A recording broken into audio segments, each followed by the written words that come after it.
हनुमान अंजनी सुत वायुपुत्र महाबल रामेष्ट फाल्गुन सख्या पिंगाक्ष अमित विक्रम उदधि क्रमणश्चैव सीताशोक विनाशक लक्ष्मण प्राणदाताश्च दशग्रीवस्य दर्पः।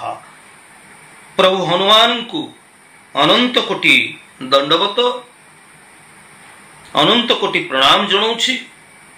मोर प्रिय आध्यात्मिक प्रेमी दर्शक बंधु, आपण मानकु मो हार्दिक स्वागत जनाऊछि। आज कार्यक्रम को हनुमान द्वादश नामर चमत्कार प्रयोग ये टिके आगुरु मुझे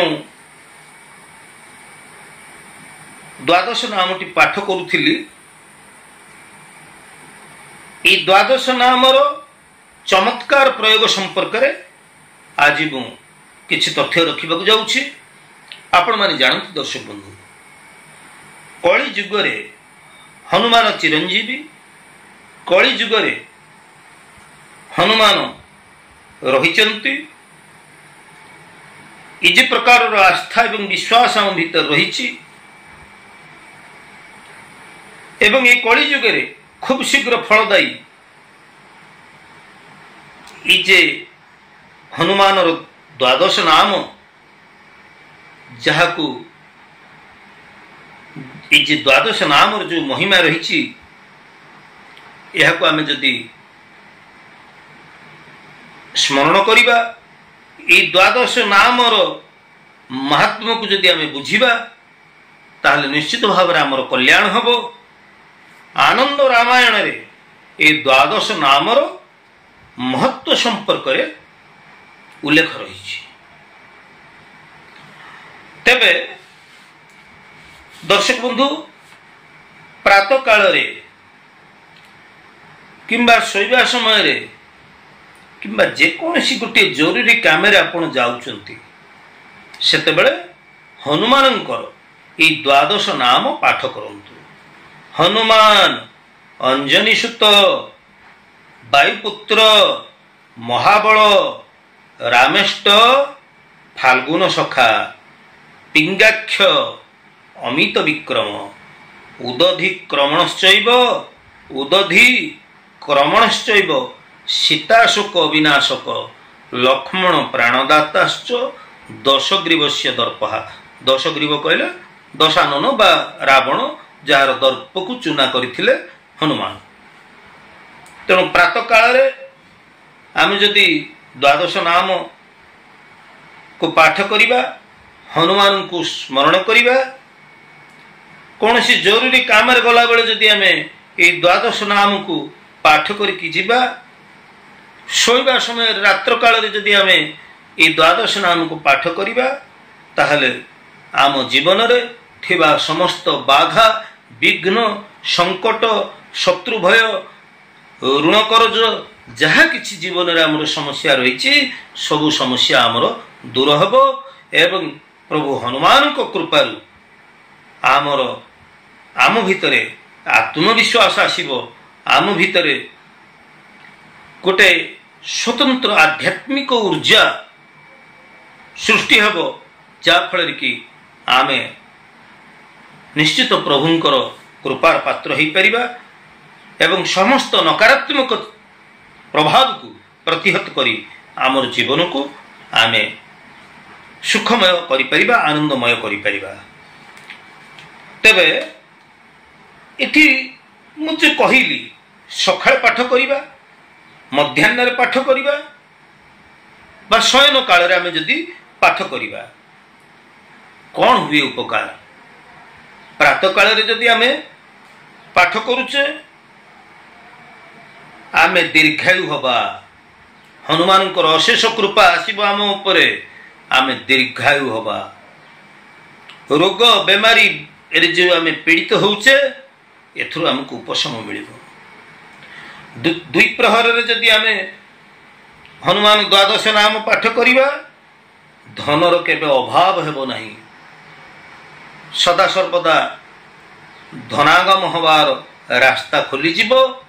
ऋण करज आर्थिक अभाव अनाटन ये सबू दुर्भाग्य आमर दूर हम आम धनवान हो पार। राति शोवा समय जदि आम हनुमान द्वादश नाम को स्मरण करवा पाठ करवा शत्रु माने जेते बलशाली हेले भी आम निकटरे नतमस्तक हेबे। शत्रु माने जेते बलशाली हेले भी से माने आमर कौन सी क्षति करि परिबे नाही। समस्त विरोधी शक्ति परास्त हेबे।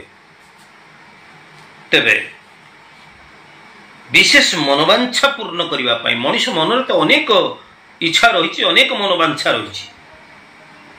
जेकोसी मनोवांछा को पूर्ण करने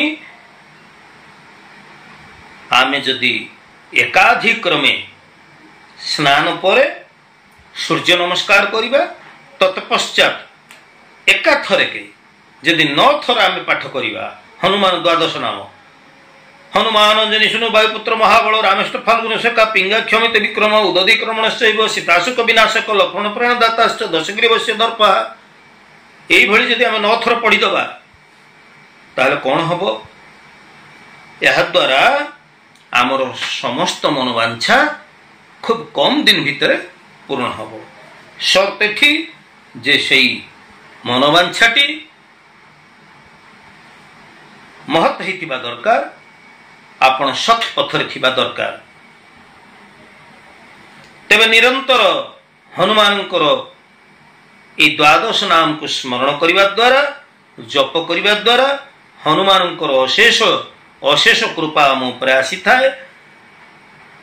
सबुठारु बड़ गुरुत्वपूर्ण कथा होची जे गोटे आपण को घरे विभिन्न प्रकार वास्तु दोष सब रही।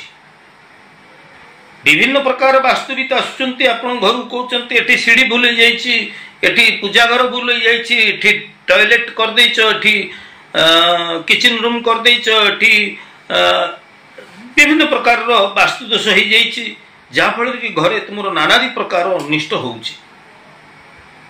बिना भंगा रुजारे बिना पैसा खर्च रे आपण आपणकर घर को सजाड़ी दे पारिबे। केमिति मंगलवार दिन गोटे हलदिया कागजटी आणंतु, लाल कलमटी आणंतु, हनुमान को स्मरण करी ए हनुमान द्वादश ना को से हलदिया कागज रे आपण लिखि दियंतु। लाल रंगर कलम रे बा स्याही रे आपण लिखंतु एवं ए जे हनुमान द्वादश नाम आपण हलदिया कागज रे नाली काली रे लिखिले याकू आपण को घर रो मुख्य द्वार मुह ऊपर लगेई दियंतु।